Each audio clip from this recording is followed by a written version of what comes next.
नमस्कार दोस्तों, धार्मिक कथाएं चैनल पर आपका स्वागत है। भारत में कई ऐसे मंदिर हैं जो अपनी अद्भुत वास्तुकला और रहस्यमय चमत्कारों के कारण दुनिया भर में प्रसिद्ध हैं।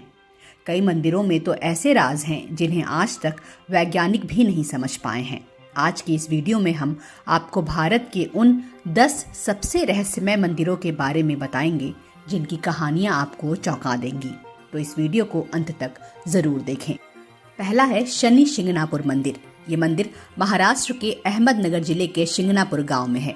इसे शनि देव का जन्म स्थान माना जाता है। यहाँ शनि भगवान का स्वयंभू स्तंभ है। स्वयंभू का अर्थ है जो अपने आप प्रकट हुआ हो। यहाँ शनि देव की कोई मूर्ति नहीं है, बल्कि एक बड़ा काला पत्थर है जिसे शनि देव का स्वरूप माना जाता है और लोग इसी पत्थर की पूजा करते हैं। सबसे खास बात यह है कि इस गांव के घरों में दरवाजे और ताले नहीं लगाए जाते हैं और इस गांव में चोरी भी नहीं होती है। यहाँ के लोगों का मानना है कि इस गांव की रक्षा खुद शनि देव करते हैं। अगर कोई चोरी करने की कोशिश करता भी है तो खुद शनि देव उसे दंड देते हैं। दूसरा है कामाख्या मंदिर। ये असम के गुवाहाटी में नीलांचल पहाड़ी पर स्थित है। ये माँ दुर्गा के 51 शक्तिपीठों में से एक है। यहाँ पर माता सती का योनि भाग गिरा था, इसलिए यहाँ देवी की पूजा एक योनि के रूप में होती है। यहाँ हर साल 22 से 25 जून तक अम्बुबाची मेला लगता है। इस दौरान मंदिर के दरवाजे बंद रहते हैं, क्योंकि ऐसा माना जाता है कि देवी कामाख्या इन दिनों में मासिक धर्म यानी पीरियड से गुजरती हैं। चौथे दिन उनको स्नान कराकर उनका श्रृंगार कर दर्शन के लिए कपाट खोले जाते हैं। माता के पीरियड्स के दौरान गर्भगृह के आसपास सफेद रंग का कपड़ा बिछाया जाता है। 3 दिन बाद ये कपड़ा लाल रंग में गीला हो जाता है और इसे भक्तों को प्रसाद के तौर पर दिया जाता है। धार्मिक मान्यताओं के अनुसार जो भी इस वस्त्र को धारण कर मां की उपासना करता है, उसकी सभी मनोकामनाएं पूरी हो जाती हैं। तीसरा है उज्जैन का श्री काल भैरव मंदिर। जहां मंदिर के सामने कहीं भी शराब की दुकानें नहीं होती हैं, वहीं ये भारत का इकलौता ऐसा मंदिर है जहां भक्त काल भैरव को शराब चढ़ाते हैं। जिस बर्तन में काल भैरव को शराब का भोग लगाया जाता है, वो देखते ही देखते खाली हो जाता है। ये शराब कहाँ जाती है, ये रहस्य आज भी बना हुआ है। माना जाता है यहाँ स्थित काल भैरव की प्रतिमा खुद शराब का सेवन करती है। इस चमत्कार को देखने के लिए हर दिन भक्तों की भारी भीड़ लगती है। काल भैरव को उज्जैन शहर का संरक्षक माना जाता है, जो शहर के लोगों को बुरी शक्तियों से बचाते हैं। चौथा है वृंदावन का निधिवन। ये जगह भगवान श्री कृष्ण और राधा की अद्भुत लीलाओं से जुड़ा हुआ है। माना जाता है कि यहाँ रात के समय भगवान कृष्ण राधा और अपनी गोपियों के साथ रास लीला करते हैं। रास के बाद वो निधिवन परिसर के रंग महल में आराम करते हैं, जहां उनके लिए पलंग लगाया जाता है, दातुन रखी जाती है और लड्डू भी रखे जाते हैं। सुबह जब रंग महल का पट खोला जाता है तो यहाँ का बिस्तर अस्त व्यस्त मिलता है। चबाई हुई दातुन मिलती है और आधा खाया हुआ लड्डू मिलता है। माना जाता है कि इन सब का इस्तेमाल श्री कृष्ण करते हैं। रात 8 बजे के बाद पशु पक्षी, परिसर में दिन भर दिखाई देने वाले बंदर, भक्त और पुजारी सभी लोग यहाँ से चले जाते हैं।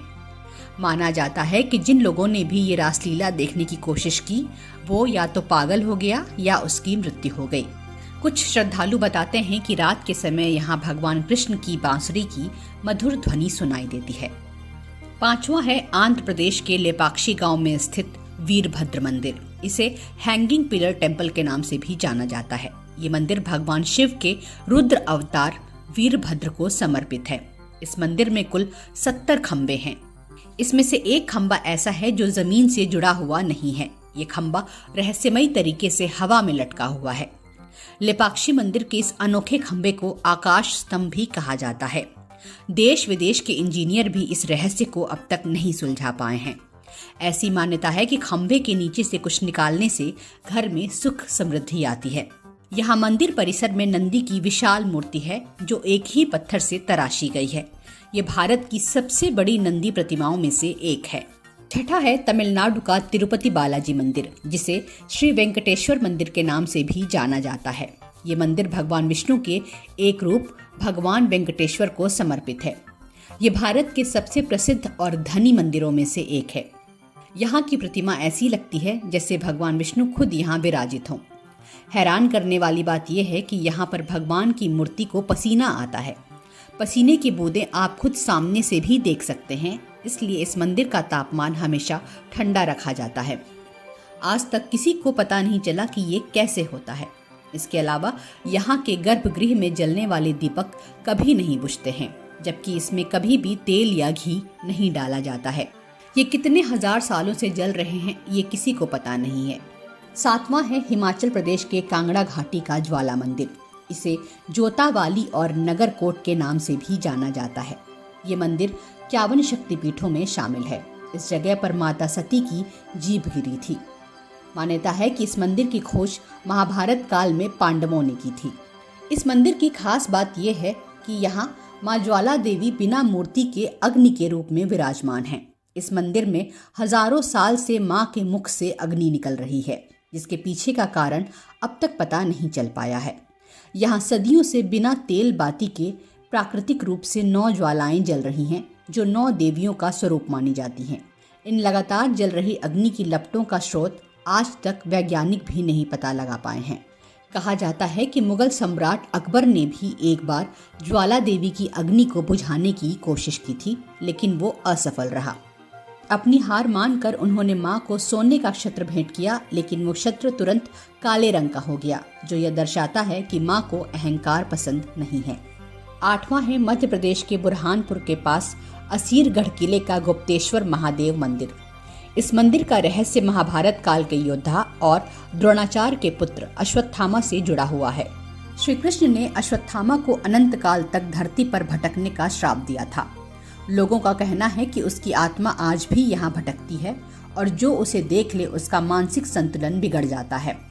ऐसा कहा जाता है कि आज भी अश्वत्थामा असीरगढ़ किले की गहरी गुफाओं में रहता है और कृष्ण के श्राप के प्रभाव को कम करने के लिए गुप्तेश्वर महादेव मंदिर के अंदर भगवान शिव की पूजा करता है।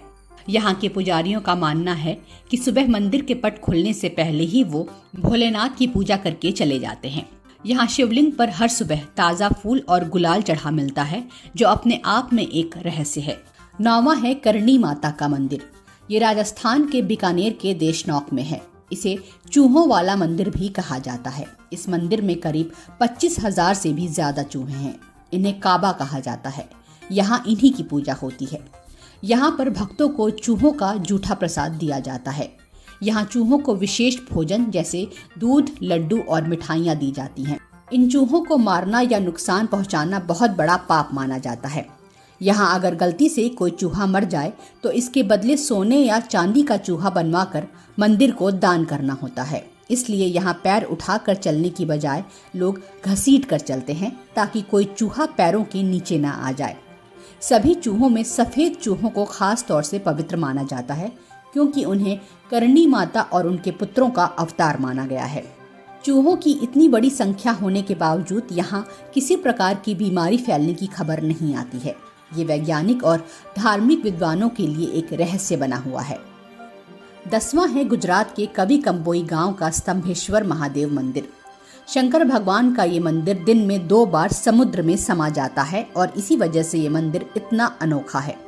दरअसल पूरे दिन में समुद्र का स्तर इतना बढ़ जाता है कि मंदिर पूरी तरह से डूब जाता है और फिर पानी का स्तर कम होने के बाद ये मंदिर फिर से दिखाई देने लगता है। ऐसा सुबह शाम 2 बार होता है। लोग इसे भोलेनाथ का अभिषेक मानते हैं। इस मंदिर की महिमा देखने के लिए लोग यहाँ सुबह से लेकर रात तक रुकते हैं। अगर आपको ये जानकारी पसंद आई हो तो हमें कमेंट सेक्शन में बताएं। वीडियो को लाइक करें, शेयर करें और हमारे चैनल को सब्सक्राइब करना न भूलें। धन्यवाद।